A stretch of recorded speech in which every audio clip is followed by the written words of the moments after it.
എല്ലാവർക്കും നമസ്കാരം. എല്ലാവർക്കും നല്ലത് വരുത്തട്ടെ എന്ന് ജഗദീശ്വരനോട് പ്രാർത്ഥിക്കുന്നു. ഇന്ന് ഞാനൊരു പുതിയൊരു ഡിലീഷ്യസ് ഫുഡ് നിങ്ങളെ പരിചയപ്പെടുത്തുകയാണ്.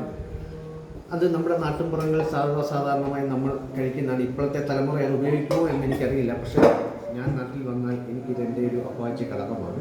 ഇതിൻ്റെ പേരാണ് പഴങ്കഞ്ഞി എന്ന് ഞങ്ങൾ പറയും. അതായത് തലേന്ന് വെള്ളമൊഴിച്ച് വെച്ച ചോറിനകത്ത് നല്ല കട്ടത്തൈര് അങ്ങോട്ട് ഒഴിക്കും. കട്ടത്തൈര് അങ്ങോട്ട് ഒഴിച്ചിട്ട് നല്ല കാന്താരി മുളകാണ് ഏറ്റവും ബെസ്റ്റ്. ഇപ്പോൾ കാന്താരി അവൈലബിൾ അല്ലാത്തതുകൊണ്ട് ഞാൻ നമ്മുടെ സാധാ പച്ചമുളകാണ് ഇതിനകത്ത് പിഴിഞ്ഞൊഴിക്കുന്നത്. അത് നിങ്ങളെ ഞാൻ കാണിക്കാം. ഇവനാണ് സാധനം. ഇതിനോടൊപ്പം തന്നെ ചെറിയ ഉള്ളി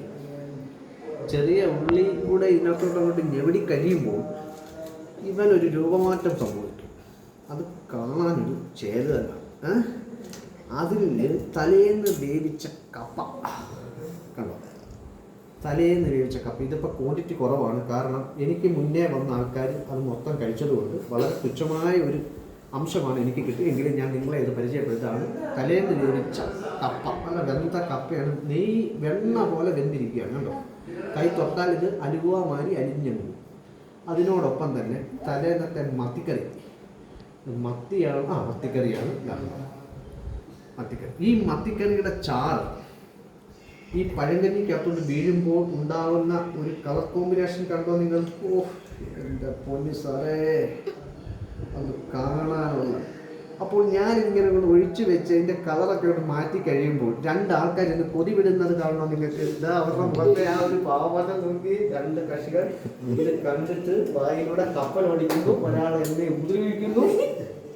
ഇത് കണ്ട് സഹിക്കാൻ വയ്യാത്തതുകൊണ്ട് അപ്പോൾ ഇവനെ ഇങ്ങനെ പോയിട്ട് നല്ലതായിട്ട് ഞെവിടും തോറുമാണ് ഇവൻ്റെ ആ ടേസ്റ്റ്. ഈ പഴങ്കഞ്ഞിയും തൈരും മുളകും ചെറിയ ഉള്ളിയും കൂടെ അങ്ങോട്ട് ഞെവിടിയിട്ട് ഉണക്കമീൻ ചുട്ടതുണ്ടെങ്കിൽ ഏറ്റവും ബെസ്റ്റാണ്. പക്ഷേ ചുട്ടതൊക്കെ ഇവിടെ കിട്ടാത്തതുകൊണ്ട് കിട്ടിയാലായിരുന്നു. പക്ഷെ ഞാൻ വന്നത് വെച്ച് ലേറ്റായി. ചേട്ടൻ്റെ വീട്ടിലാണ് ഞാനിപ്പോൾ ഇരിക്കുന്നത്.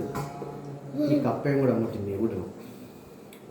ഞെവിടിതാ ഇങ്ങനെ അങ്ങോട്ട് വെച്ചിട്ട് ഒരു മത്തിയുടെ ഒരു ചെറിയ പീസ് കൂടെ അങ്ങോട്ട് വെച്ചിട്ട് ഇവനെ എങ്ങനെ അങ്ങോട്ട് വെച്ചിട്ട്